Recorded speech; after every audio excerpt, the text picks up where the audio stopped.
Hello everyone, hope you are well and doing great with my channel TIR Education.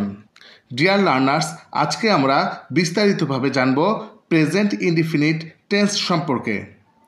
আমরা present indefinite tense এর তিনটি structure যেমন affirmative structure, negative structure এবং interrogative structure সম্পর্কে জানব এবং এগুলো দিয়ে সেন্টেন্স মেকিং করা শিখব। তাহলে চলো শুরু করা যাক।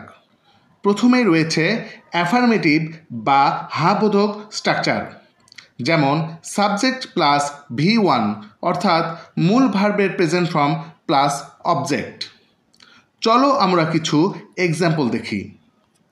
আই রাইট আ লেটার, এখানে আই হলো সাবজেক্ট, রাইট হলো ভার্ব এর প্রেজেন্ট ফর্ম এবং আ লেটার হলো object.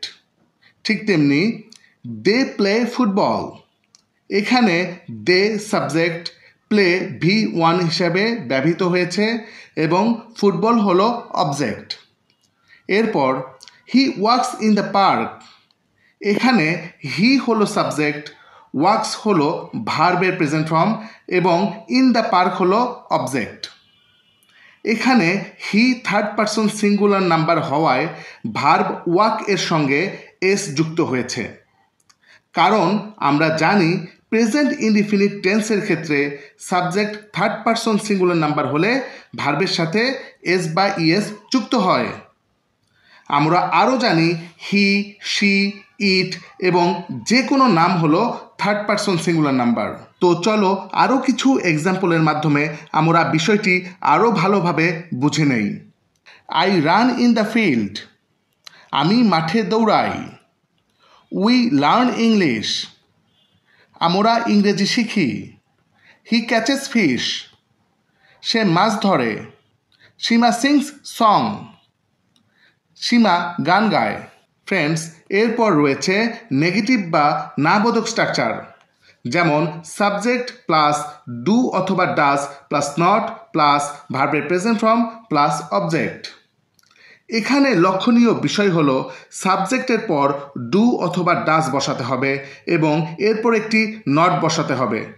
Subject third person singular number হলে ডাজ বসাবো এবং অন্যান্য সাবজেক্টের ক্ষেত্রে ডু বসাবো।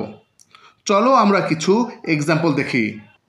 I do not write a letter, এখানে I subject, I third person singular number না, তাই ডু বসেছে এবং এরপর স্ট্রাকচার অনুযায়ী নট বসেছে।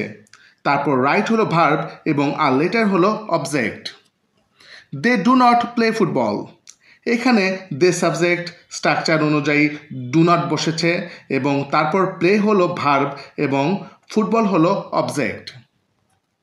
হি does not walk in the park, এখানে he subject, he third person singular number, তাই ডাজ বসেছে।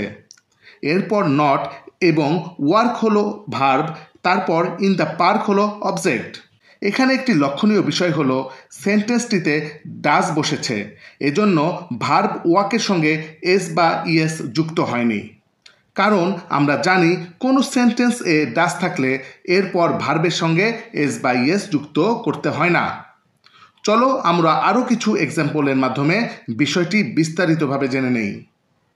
যেমন I do not run in the field, আমি মাঠে দৌড়াই না। We do not learn English, আমরা ইংরেজি শিখি না।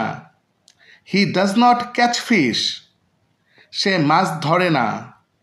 Seema does not sing song, Seema গান গায় না। ডিয়ার ফ্রেন্ডস, এরপর শিখব ইন্টারোগেটিভ বা প্রশ্নবোধক স্ট্রাকচার সম্পর্কে। এই স্ট্রাকচারটি হলো ডু অথবা ডাজ প্লাস সাবজেক্ট প্লাস ভার্বের present form plus object plus একটি কোশ্চেন মার্ক। এখানে সহজভাবে বলতে গেলে ডু অথবা ডাজকে বাক্যের প্রথমে বসাতে হবে, আর ডু অথবা ডাজ বসবে সাবজেক্ট অনুসারে। কোন সাবজেক্ট এ ডু এবং কোন সাবজেক্ট এ ডাজ বসে তা আমরা একটু আগেই শিখেছি। তাহলে চলো কিছু এক্সাম্পল দেখি। Do I right a letter, এখানে প্রথমে ডু বসেছে, সাবজেক্ট হলো আই, এজন্য ডু বসেছে। তারপর সাবজেক্ট আই বসবে, তারপর ভার্বের প্রেজেন্ট ফর্ম রাইট এবং শেষে অবজেক্ট হিসাবে আর লেটার বসেছে। এরপর রয়েছে ডু দে প্লে ফুটবল? এখানে স্ট্রাকচার অনুযায়ী ডু প্রথমে বসেছে, এরপর সাবজেক্ট দে, তারপর ভার্ব প্লে এবং শেষে অবজেক্ট হিসেবে ফুটবল বসেছে। এরপর রয়েছে does he walk in the park? এখানে স্ট্রাকচার অনুযায়ী ডাজ প্রথমে বসেছে, এখানে সাবজেক্ট হলো হি, আর আমরা জানি হি হলো থার্ড পারসন সিঙ্গুলার নাম্বার, আর এজন্য এখানে ডাজ বসেছে। এরপর সাবজেক্ট হি, তারপর ভার্ব ওয়াক এবং শেষে অবজেক্ট ইন দ্য পার্ক বসেছে, এবং শেষে একটি কোশ্চেন মার্ক অবশ্যই বসাতে হবে। তাহলে চলো আমরা আরও কিছু এক্সাম্পলের মাধ্যমে বিষয়টি বিস্তারিতভাবে জেনে নেই। Do I run in the field? আমি কি মাঠে দৌড়াই? Do we learn English? আমরা কি ইংরেজি শিখি? Does he catch fish? সে কি মাছ ধরে? Does Seema sing song? Seema কি গান গায়? Dear friends, now it's your time. এখানে তোমাদের জন্য দুইটি সেন্টেন্স দেওয়া হলো। We work hard, she cooks food. এই সেন্টেন্স দুইটির নেগেটিভ ও ইন্টারোগেটিভ ফর্ম কী হবে তা তোমরা কমেন্ট করে জানিও। ভিডিওটি উপকারে লেগে থাকলে একটি লাইক করে দিও এবং এমন আরও ভিডিও পেতে চ্যানেলটি সাবস্ক্রাইব করে নিও। See you in the next video. Good by.